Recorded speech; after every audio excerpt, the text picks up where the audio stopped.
Hi guys, I just want to give a quick tutorial on how to subtract fractions with different denominators, and I'll kind of color code it the same way I did as on the note sheet. And the first thing I noticed is that 10 and 5 are not the same denominator. So over here, I need to figure out what the LCM, this is the first step, of 5 and 10 are.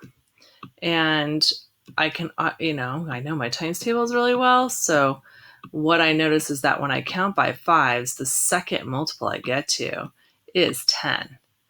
And when you count by tens, the first multiple is 10. So therefore, the LCM is going to be 10. Now I'm going to use that LCM to make equivalent fractions. So let me change over to the red. Now what I notice is this one is already in tenths, so I don't even need to make an equivalent fraction for that one. I can simply rewrite it over here. It's already in tenths. But this bottom fraction is not in tenths, and so I want to create a denominator of 10. And how do I do that? I figure out what did I do to get there.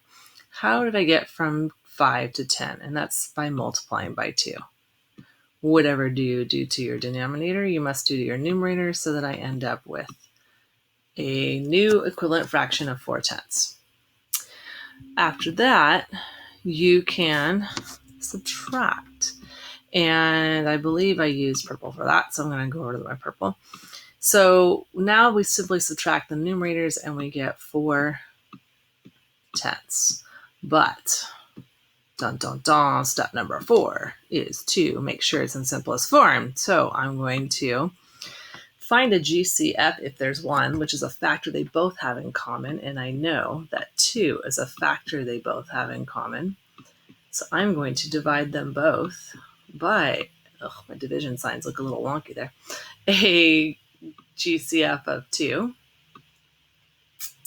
in order to get that final answer, which will be 2, and 10 divided by 2 is 5, and we're going to box that up, baby, because that is our final answer.